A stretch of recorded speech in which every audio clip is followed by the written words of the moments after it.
മിശിഹായ്ക്ക് സ്തുതിയായിരിക്കട്ടെ. പ്രിയപ്പെട്ട മക്കൾക്ക് എല്ലാവർക്കും സുഖമാണല്ലോ അല്ലേ? സുഖമല്ലേ എല്ലാവർക്കും?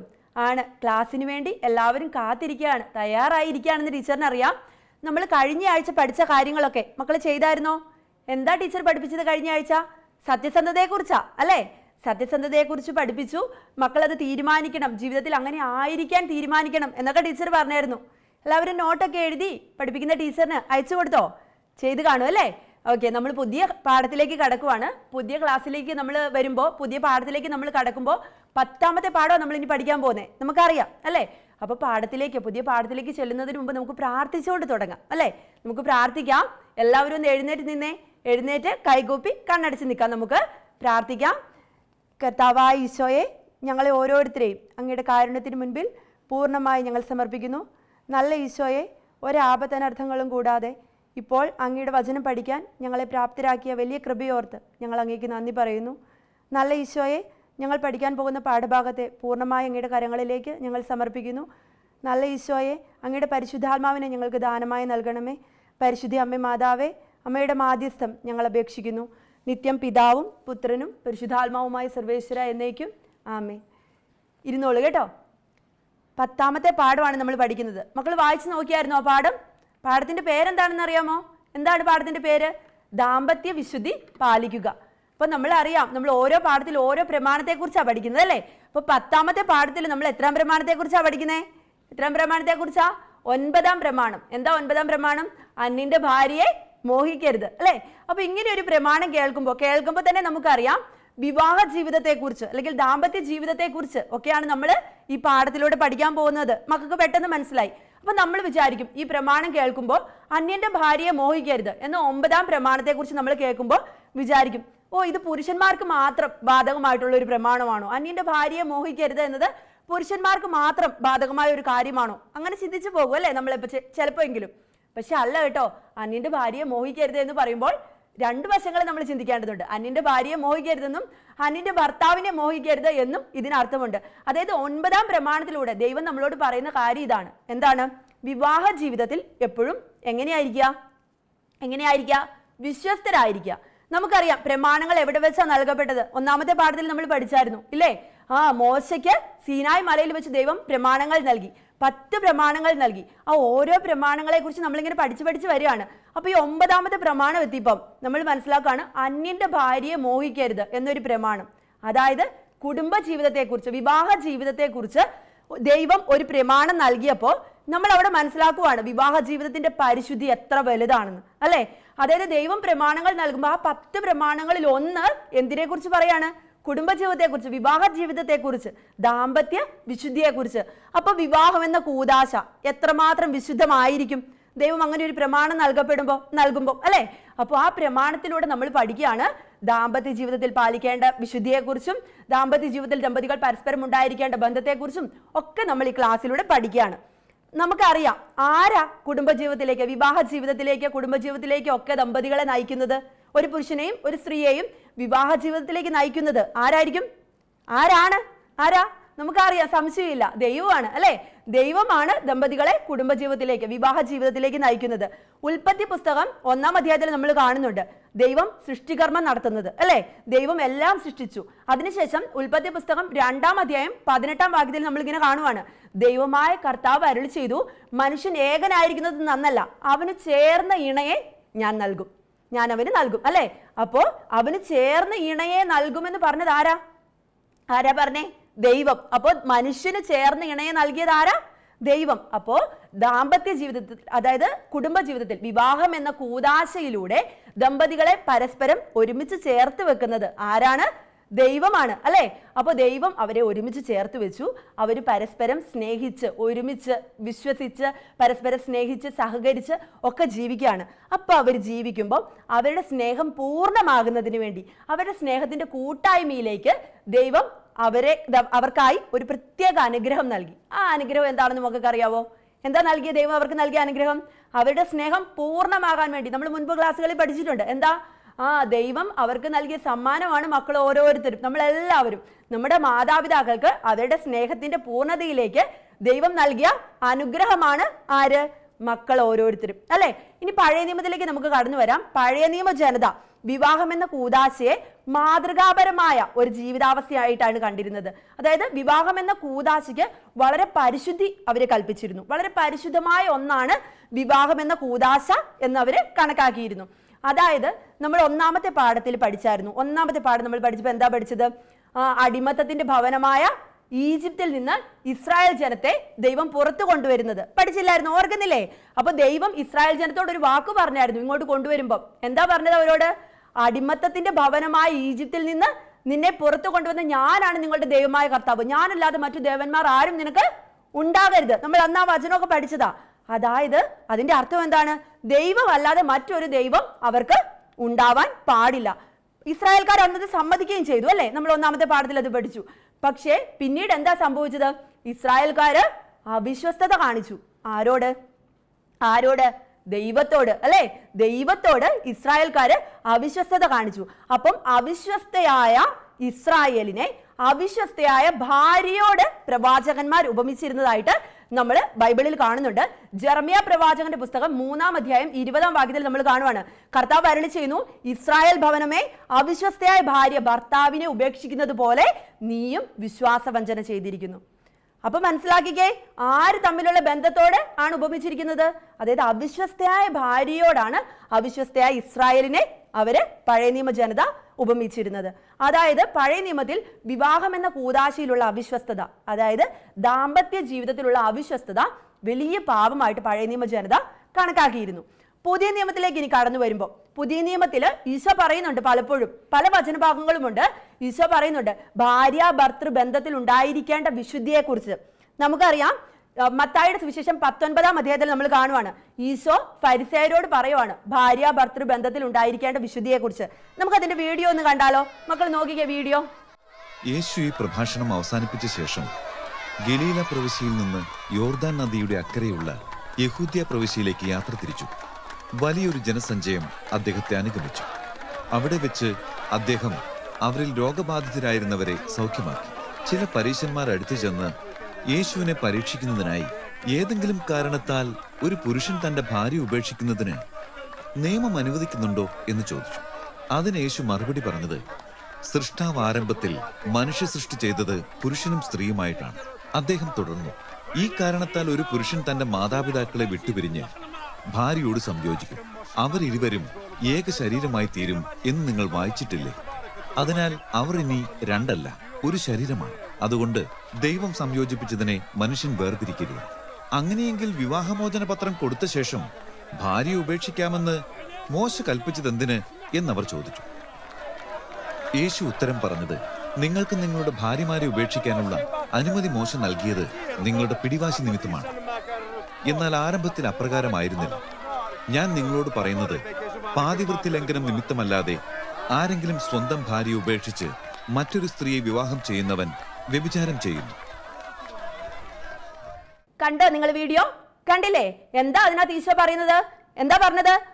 ഈശോ പറയുവാണ്, തന്മൂലം പിന്നീട് ഒരിക്കലും അവർ രണ്ടല്ല, ഒറ്റ ശരീരമായിരിക്കും. ആകയാൽ ദൈവം യോജിപ്പിച്ചത് മനുഷ്യൻ വേർപെടുത്താതിരിക്കട്ടെ. മത്തായിയുടെ സുവിശേഷം 19-ാം അധ്യായം 6-ാം വാക്യത്തിൽ നമ്മൾ കാണുകയാണ്, തന്മൂലം പിന്നീട് ഒരിക്കലും അവർ രണ്ടല്ല. ആര്? വിവാഹം കഴിക്കുന്ന രണ്ടുപേര്, അല്ലെ? അവർ ഒറ്റ ശരീരമായിരിക്കും. ആകയാൽ ദൈവം യോജിപ്പിച്ചത് മനുഷ്യൻ വേർപെടുത്താതിരിക്കട്ടെ. അപ്പൊ പറഞ്ഞേ, ആരാ യോജിപ്പിച്ചത്? യോജിപ്പിച്ചേ? ദൈവമാണ് യോജിപ്പിച്ചത്, അല്ലെ? ദൈവമാണ് യോജിപ്പിച്ചത്. സുവിശേഷത്തിൽ പലയിടത്തും കാണുന്നുണ്ട്. വിശുദ്ധ പൗലോസ്ലീഹ എഫേസ്യർക്കാർക്ക് എഴുതിയ ലേഖനത്തിൽ ഭാര്യ ഭർത്തൃ ബന്ധത്തിന്റെ പ്രാധാന്യത്തെക്കുറിച്ച് കാണുന്നുണ്ട്. പൗലോസ്ലീഹ എഫേസ്യർക്കാർക്ക് എഴുതിയ ലേഖനം 5-ാം അധ്യായത്തിൽ നമുക്ക് ആ വചനഭാഗം ഒന്ന് വായിച്ചു നോക്കാം. വിശുദ്ധ പൗലോസ്ലീഹ എഫേസ്യർക്കാർക്ക് എഴുതിയ ലേഖനം 5-ാം അധ്യായം 24 മുതലുള്ള വാക്യങ്ങൾ. സഭ ക്രിസ്തുവിന് വിധേയരായിരിക്കുന്നത് പോലെ ഭാര്യമാർ എല്ലാ കാര്യങ്ങളിലും ഭർത്താക്കന്മാർക്ക് വിധേയരായിരിക്കണം. ഭർത്താക്കന്മാരെ ക്രിസ്തു സഭയെ സ്നേഹിക്കുകയും അവളെ വിശുദ്ധീകരിക്കാൻ വേണ്ടി തന്നെ തന്നെ സമർപ്പിക്കുകയും ചെയ്തതുപോലെ നിങ്ങൾ ഭാര്യമാരെ സ്നേഹിക്കണം. നമ്മുടെ കർത്താവായ മിശിഹായ്ക്ക് സ്തുതി. നമ്മൾ ഇത് എന്താ നമ്മൾ കണ്ടത്? സഭ ക്രിസ്തുവിന് വിധേയരായിരിക്കുന്നത് പോലെ. അതായത് പൗലോസ്ലീഹ ഈ ലേഖനത്തിലൂടെ പറയുന്നത്, നമ്മൾ കണ്ടു പഴയ നിയമത്തിൽ ഇസ്രായേൽ ജനവും ദൈവവുമായുള്ള ബന്ധത്തെയാണ് ഭാര്യാഭർത്തൃ ബന്ധമായിട്ട് അവർ ഉപമിച്ചിരുന്നത് അല്ലെ. പക്ഷെ പുതിയ നിയമത്തിലേക്ക് നമ്മൾ കടന്നു വരുമ്പോൾ പൗലോസ്ലിഹായുടെ ഈ വചനം നമ്മൾ വായിക്കുമ്പോൾ നമുക്ക് മനസ്സിലാവുകയാണ്. എന്താ മനസ്സിലാവുന്നേ? മിശിഹായും സഭയും തമ്മിലുള്ള ബന്ധത്തെയാണ് ഭാര്യാഭർത്തൃ ബന്ധത്തോട് ഉപമിച്ചിരിക്കുന്നത്. എന്ത് ബന്ധത്തെയാ? മിശിഹായും സഭയും തമ്മിലുള്ള ബന്ധത്തെ ഭാര്യാഭർത്തൃ ബന്ധത്തോട് ഉപമിച്ചിരിക്കുന്നു. അതായത് സഭ എല്ലാ കാര്യങ്ങളിലും ക്രിസ്തുവിന് വിധേയരായിരിക്കുന്നത് പോലെ ഭാര്യമാർ എല്ലാ കാര്യങ്ങളിലും ആർക്ക് വിധേയരായിരിക്കണം? എങ്ങനെയാ പൗലോസ്ലീഹ പറയുന്നത്? ഭർത്താക്കന്മാർക്ക് വിധേയരായിരിക്കണം. അതായത് മിശിഹായും സഭയും തമ്മിലുള്ള ഒരു ഉടമ്പടി, മിശിഹായും സഭയും തമ്മിലുള്ള ഒരു ഉടമ്പടി ആയിട്ടാണ് ഭാര്യാഭർത്തൃ ബന്ധത്തെ സുവിശേഷത്തിൽ അവതരിപ്പിക്കുന്നത്. അതായത് മിശിഹായും സഭയും തമ്മിലുള്ള ആ ഉടമ്പടിയുടെ കൂദാശയാണ് എന്ത്? വിവാഹം എന്ന കൂദാശ. മിശിഹായും സഭയും തമ്മിലുള്ള ഉടമ്പടിയുടെ കൂദാശയാണ് വിവാഹം എന്ന കൂദാശ. അപ്പൊ ആ കൂദാശയിലൂടെ ദമ്പതികൾ ഒരുപാട് അനുഗ്രഹങ്ങൾ നേടുവാണ്, ഒരുപാട് അനുഗ്രഹങ്ങൾ അതിലൂടെ നേടുവാണ്. നമുക്കറിയാം വിവാഹം എന്ന കൂദാശ എന്ന് പറഞ്ഞാൽ ദമ്പതികൾ മാത്രമാണോ ഉള്ളത്? ആണോ? വിവാഹം കഴിക്കുന്ന രണ്ടുപേർ മാത്രമല്ല, ദൈവം അവരെ ഒന്നിപ്പിക്കുന്നു. പക്ഷേ അതോടൊപ്പം ആരുടെ സാന്നിധ്യം ഉണ്ട് അവിടെ? നമുക്കറിയാം ആരുടെ സാന്നിധ്യം ഉണ്ടാവുകയെന്ന്. ഈശോയുടെ സാന്നിധ്യം ഉണ്ട് അല്ലേ? വിവാഹം എന്ന കൂദാശയിൽ ഈശോയുടെ സാന്നിധ്യമുണ്ട്. നമുക്ക് തീർച്ചയായിട്ടും അത് മനസ്സിലാക്കി തരുന്ന, ഈശോയുടെ സാന്നിധ്യം ഉണ്ട് എന്ന് നമ്മളെ ബോധ്യപ്പെടുത്തി തരുന്ന ഒരു വീഡിയോ ആണ് നമ്മളിപ്പോൾ കാണാൻ പോകുന്നത്. ഈ വീഡിയോ മക്കളൊന്ന് കണ്ടു നോക്കിയേ, ശ്രദ്ധിച്ച് കാണണേ, നോക്കിക്കേ.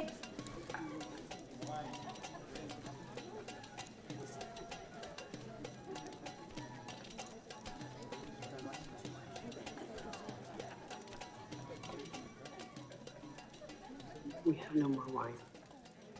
I must see my son.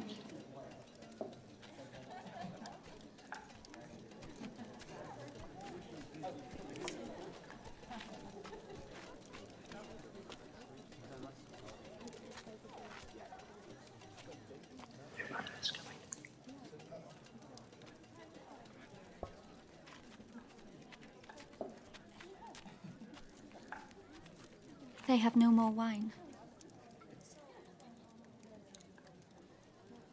What wilt thou have me to do for thee, that will I do. For mine hour is not yet come.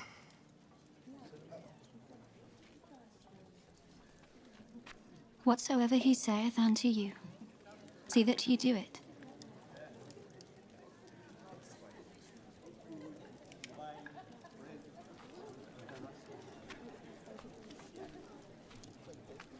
Gather the water vessels and fill them. Fill them. With water.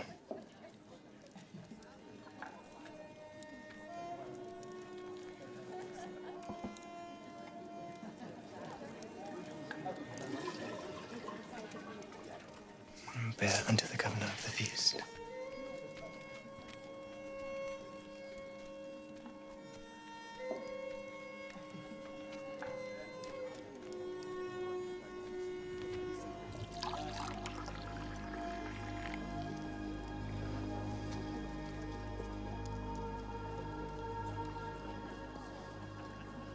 This is the first wedding feast I have ever attended, where the best of the wine has been saved for last.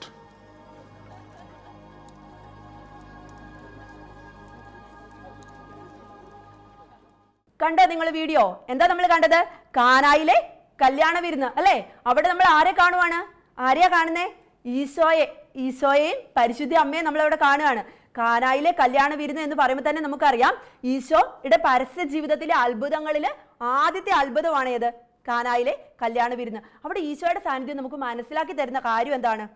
എന്ത് പ്രശ്നങ്ങളിലും സഹായിക്കാൻ ഒരു ഈശോ നമ്മുടെ ഒപ്പമുണ്ട്. അല്ലെങ്കിൽ കുടുംബ ജീവിതത്തിൽ ഭാര്യയ്ക്കും ഭർത്താവിനും ഇടയിൽ എന്ത് പ്രശ്നങ്ങൾ ഉണ്ടായെങ്കിലും, അല്ലെങ്കിൽ എന്തൊക്കെ ആവശ്യങ്ങൾ അവർക്കിടയിൽ ഉണ്ടായാലും, വിവാഹ ജീവിതത്തിൽ എന്തൊക്കെ നന്മകൾ ആവശ്യമായി വന്നാലും ആ നന്മകളിലെല്ലാം കൂട്ടായി ആരുണ്ട്? നമ്മുടെ ഈശോയുണ്ട്. ഈശോയുടെ മാധ്യസ്ഥം യാചിക്കാനായി വേറൊരാളും അവിടെയുണ്ട്. ആരാ അവിടെയുള്ളേ? പരിശുദ്ധ അമ്മ അല്ലെ?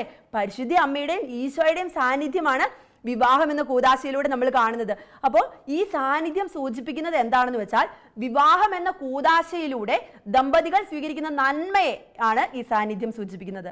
എന്താണ് ഈശോയുടെ സാന്നിധ്യം? എന്താ സൂചിപ്പിക്കുന്നത്?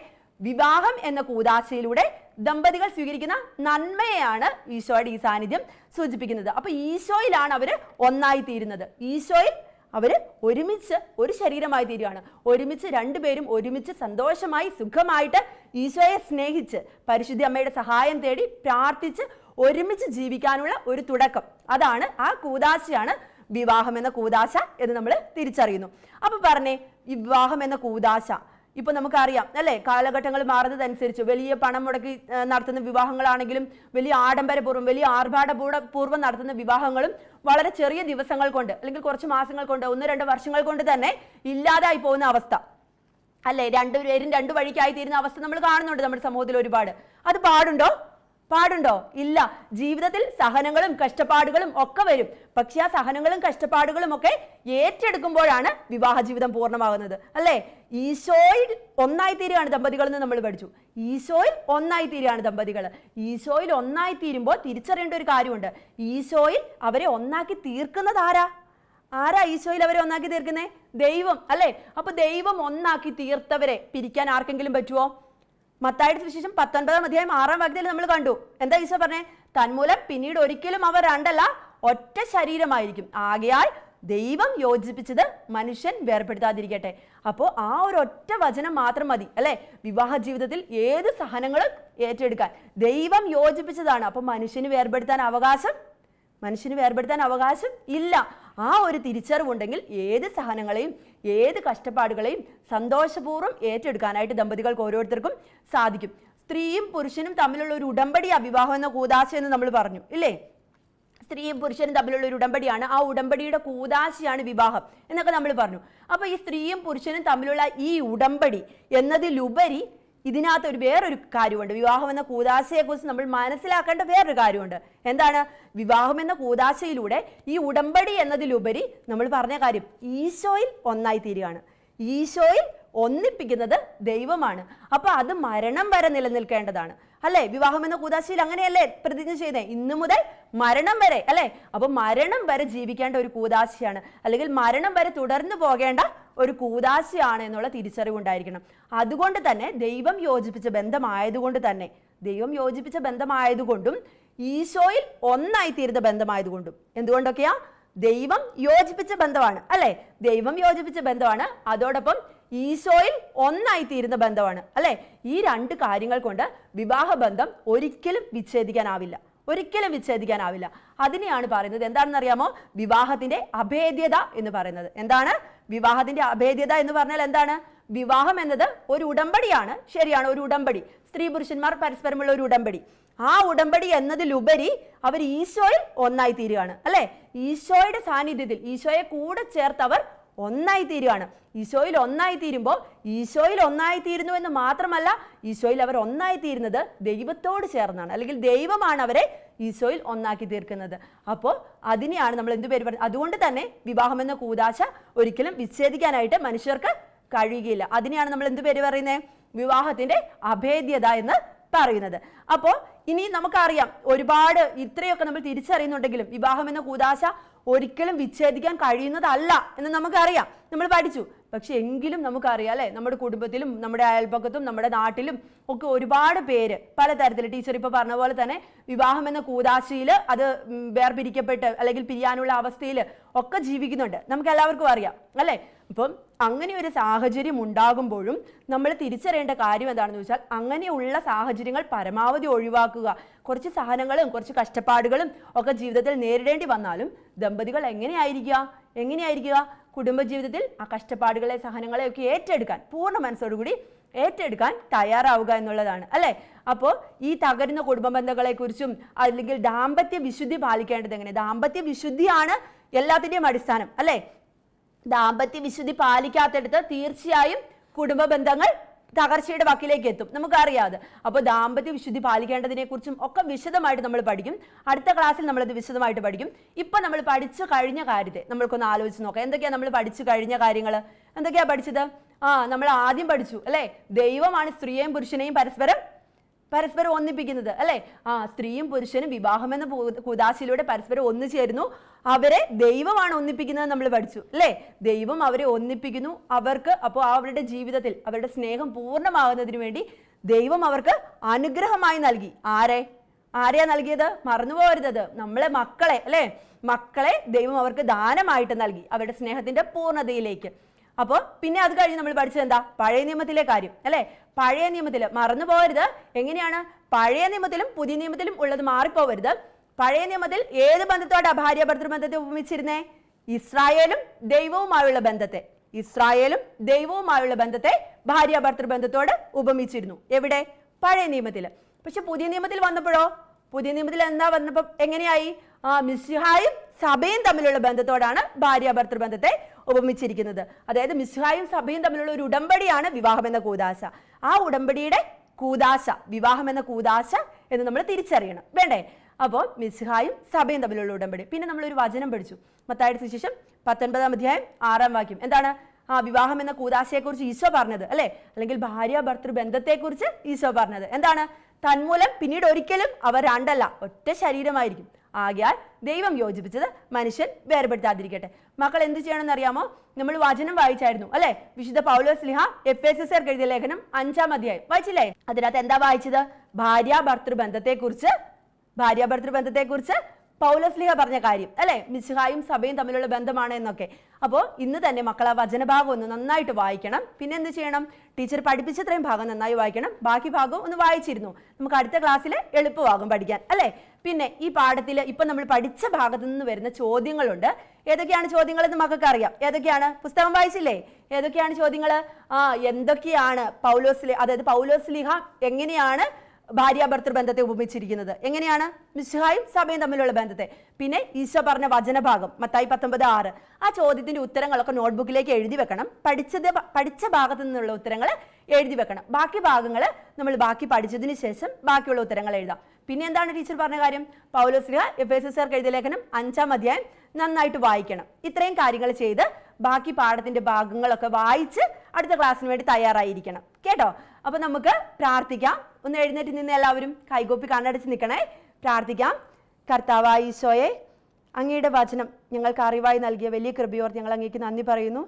ഈശോയെ, ഞങ്ങൾ പ്രമാണങ്ങളെക്കുറിച്ച് പഠിക്കുമ്പോൾ ജീവിതത്തിൽ ഓരോ നിമിഷങ്ങളിലും പ്രമാണം അനുസരിച്ച് ജീവിച്ച് മറ്റുള്ളവർക്ക് മാതൃകയായി തീരുന്ന നല്ല മക്കളായി തീരുവാൻ ഞങ്ങളെ ഓരോരുത്തരെയും അനുഗ്രഹിക്കണമേ. പരിശുദ്ധി അമ്മേ മാതാവേ, അമ്മയുടെ മാധ്യസ്ഥം ഞങ്ങളെപ്പോഴും യാചിക്കുന്നു. നല്ല അമ്മേ, ഞങ്ങൾക്ക് എപ്പോഴും കൂട്ടായിരിക്കണമേ. നിത്യം പിതാവും പുത്രനും പരിശുദ്ധാത്മാവുമായി സർവേശ്വര എന്നേക്കും ആമേൻ. ഇപ്പോൾ ടീച്ചർ പറഞ്ഞ കാര്യങ്ങളൊക്കെ അനുസരിക്കുമല്ലേ? അതായത് എന്തൊക്കെയാണ്? വചനം വായിക്കണം, അതാണ് ഏറ്റവും പ്രധാനപ്പെട്ട കാര്യം. എല്ലാ ക്ലാസ്സിലും ടീച്ചർ അത് പറയുന്നുണ്ട്. വചനം വായിക്കണം, എപ്പോഴും സമയം കിട്ടുമ്പോഴൊക്കെ വചനം വായിക്കണം കേട്ടോ. വചനം വായിക്കണം. പിന്നെ പഠിപ്പിച്ച ഭാഗത്തെ ചോദ്യത്തിന്റെ ഉത്തരങ്ങൾ എഴുതി വെക്കണം. അത്രയും ഭാഗം നന്നായിട്ട് പഠിക്കണം.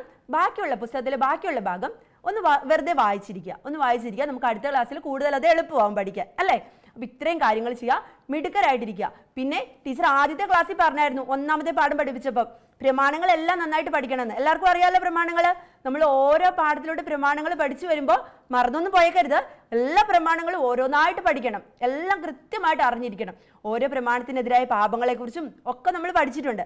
എല്ലാം ഇടയ്ക്കിടയ്ക്ക് വായിച്ച് ഓർമ്മ പുതുക്കിയൊക്കെ ഇരിക്കണം കേട്ടോ. എപ്പോഴും വചനം വായിക്കുന്ന മക്കളായിരിക്കണം. എപ്പോഴും ഈശോയ്ക്ക് പ്രിയപ്പെട്ട മക്കളായിരിക്കണം. ഈശോയ്ക്കും മാതാപിതാക്കൾക്കും ഒക്കെ പ്രിയപ്പെട്ട മക്കളായിരിക്കണം, അധ്യാപകർക്കും ഒക്കെ. അപ്പോൾ എല്ലാവരും പറയുന്നത് അനുസരിച്ച് മിടുക്കരായ മക്കളായിരിക്കാൻ എല്ലാവർക്കും സാധിക്കട്ടെ. ദൈവം നിങ്ങളെ സമൃദ്ധമായി അനുഗ്രഹിക്കട്ടെ. ഈശോ മിശിഹായ്ക്ക് സ്തുതിയായിരിക്കട്ടെ.